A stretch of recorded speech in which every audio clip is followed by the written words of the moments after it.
the hidden like 10x weapon for your company is actually your message and narrative. And so just in the month of October so far, and the month isn't even done yet, at my company Passetto, we've booked and closed more revenue and generated more pipeline in the first 27 days of October than we had the rest of the fucking year.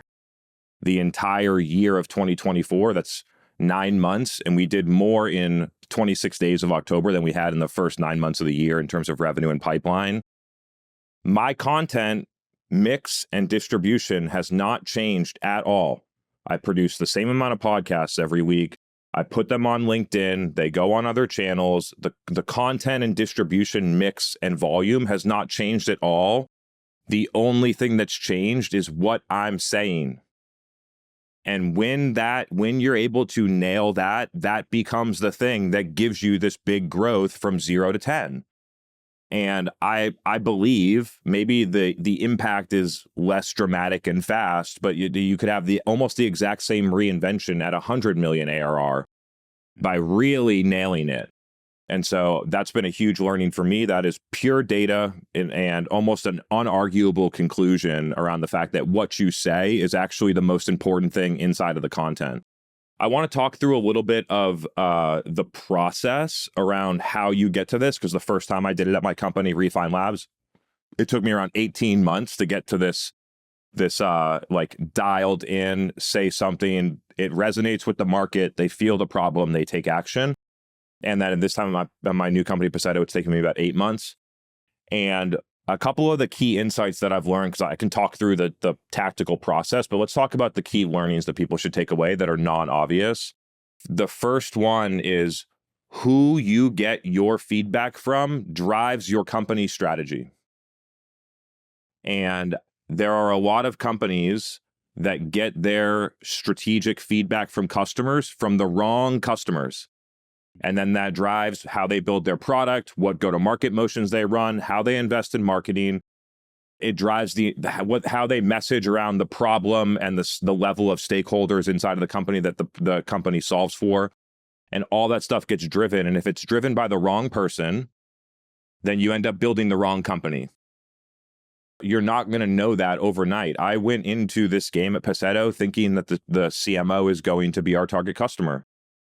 And after 10 months, I have learned that as powerful and capable as a CMO could be, they do not own the full go-to-market. It's either owned by the CEO or the chief revenue officer, depending on the org and reporting structure. And the CMO can't fix the problem. They can help the company see the problem, but the CEO or CRO actually has to fix it. And when I made that shift, immediately you see the problem differently. Immediately you message the problem differently, and immediately you can quantify the problem differently. It's actually the level of understanding the details of the problem at such a level that you can explain it better than your customer. And usually differently than how the market is currently explaining it. Because if the market was explaining it well and it worked, then people wouldn't have the problem. And so I think as a first step, I think people reach so far, like, I want to build an AI company, right? Instead of thinking, what is the problem that I will solve with AI? And so I think that that discipline around that process can be hugely impactful as well. So make sure you're getting feedback from the right person. You might not know who the right person is when you start your company. You have to be able to iterate and learn. And that the message that you say in your content is actually the most important thing. It's the same thing when I talked about advertising in 2020 and 2021. As good as your targeting can be, as good as everything else can be, if you say something that the person that's consuming the ad doesn't care about, the ad was worth nothing. It did nothing. And same thing if you go and make a speech. If you pay $50,000 to your CEO to make a speech at a conference, and you make a speech and it sucks and everybody walks out and says, I didn't learn anything, what was that $50,000 sponsorship worth? It's the message that really, really matters. As I continue to get more wisdom, should I say, like more experience, more wisdom around this, and we talk about volume on this podcast, and I believe in volume a ton. And all that you do when you do more volume, as long as it's done in the right way, is you accelerate the process to getting to the end. It's like going to the gym once a week or 7 days a week. Who's going to get in shape faster? And so that's the same thing when it comes to the podcast. And just, I guess that's maybe a reason why it took Refine Labs longer, because I didn't start the podcast until a year into the company.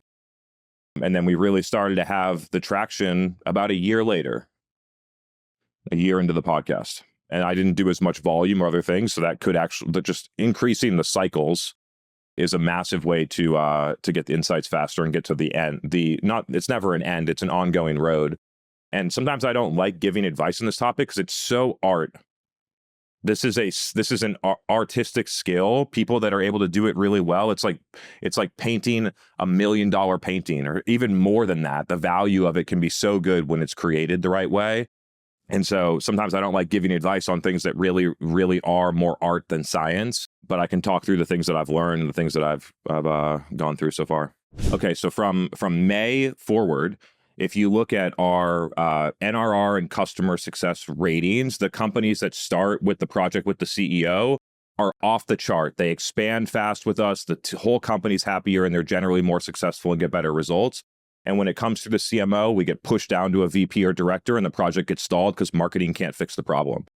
And so you don't have this flywheel of expansion and results and things like that. It's as simple as that. Like we went through the project. We have we've gone through maybe 25 companies, and the ones that have been led by a CEO are clearly the most successful customers from all different facets and angles. The first couple were, hey, I've been listening to your podcast over a phone call, and I thought this was pretty interesting, and I want you to speak with me and my CFO about like going through this process with you. Well, because we weren't out there fishing for CEOs, right? We were still like, this is marketing's going to own this. And then so you get that, you put the content out, right? If there's no content out with no message, that CEO never hears the content, never comes inbound, you never get the learning, which is why the process is so valuable. But then once you have that, you can basically just, especially in the early stages, you can literally qualitatively dissect the success of your customer, how you're multi-threaded, how much quantitatively, how much they're expanding, the metrics improvements that they're getting, how fast it's happening. And you can really have that dialed in. I'm the one pitching the CEO the $1 million expansion to fix their $250 million pipeline problem next year. And it's another learning as an entrepreneurial CEO, like you have to be in there. This is not outsourceable. You have to be working with the customers. You have to prove the expansion process works and that your product and offering and pricing work. You have to prove that your messaging works, both in a sales conversation and at a narrative level. You have to use the product just like your customer would.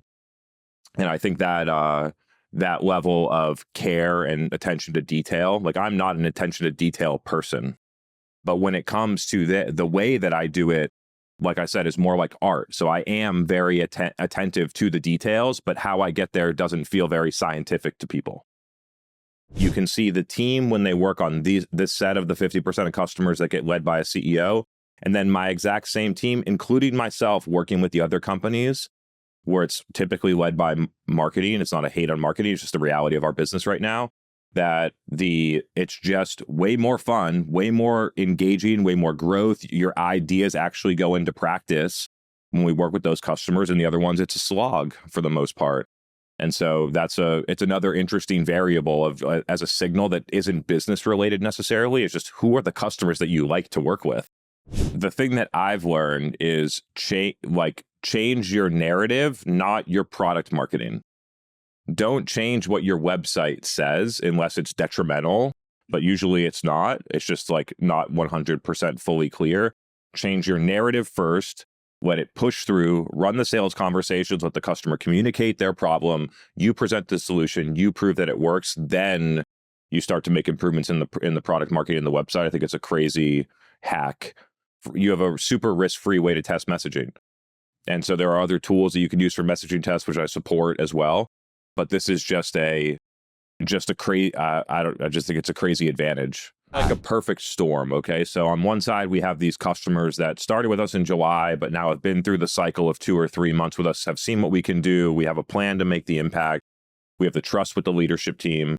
You get those expansions, and then like a week later, the Pavilion conference is in Austin, just in my backyard, in like the perfect time. And you have all these go-to-market leaders, CROs, CEOs, CMOs, RevOps, 500 or more of them in this room, and you can start talking to people, and you just have everyone saying, we have a pipeline problem. And the undertone sentiment is we don't know how to fix it. I don't have confidence that our CMO can, as a CRO will say, I don't have confidence, they won't say it, it's an undertone. I don't have confidence my CMO can fix this problem. And they're also saying, I don't have confidence that I can fix the problem, right? So those are some of the things that are going on. So you have that, because at the top level, the message was you need to view you have to look at your whole go-to-market holistically, which I totally believe in. But then once you look at it holistically, it breaks into new logo and expansion pretty clearly. And so you can look at those. You need to know GRR and NRR to plan marketing, but the whole point of looking at it holistically is to optimize the pipeline creation process. It's a reframing. You focus in on the problem that people truly have and communicate that you're built to solve. Are we going to help a company fix their GRR from 70% to 90% over 2 years? No, we're not. And so it's important that if they have that problem, that they know and they fix that problem instead of trying to hiring us for $1 million to try to fix their pipeline problem, right? So it's an important step of just diagnosing what the problem is that I think a lot of companies struggle with. So we can help with diagnosing the problem. And then if the diagnosis is that you have dysfunction within your pipeline creation process leading to low ROI, missing pipeline targets, sales team is starving, lowering forecast, sometimes marketing still celebrating that they're hitting their plan. If you have that level of dysfunction in your pipeline creation process that can be measured quantitatively with a metric, then you can calculate how much this is costing us every quarter that we don't solve it, which is fucking extreme for a company. And then you can decide, is it worth it to spend $1 million to try and fix this $50 million per quarter problem? Or should we just roll the dice and let our team try to fix it for the third time this year?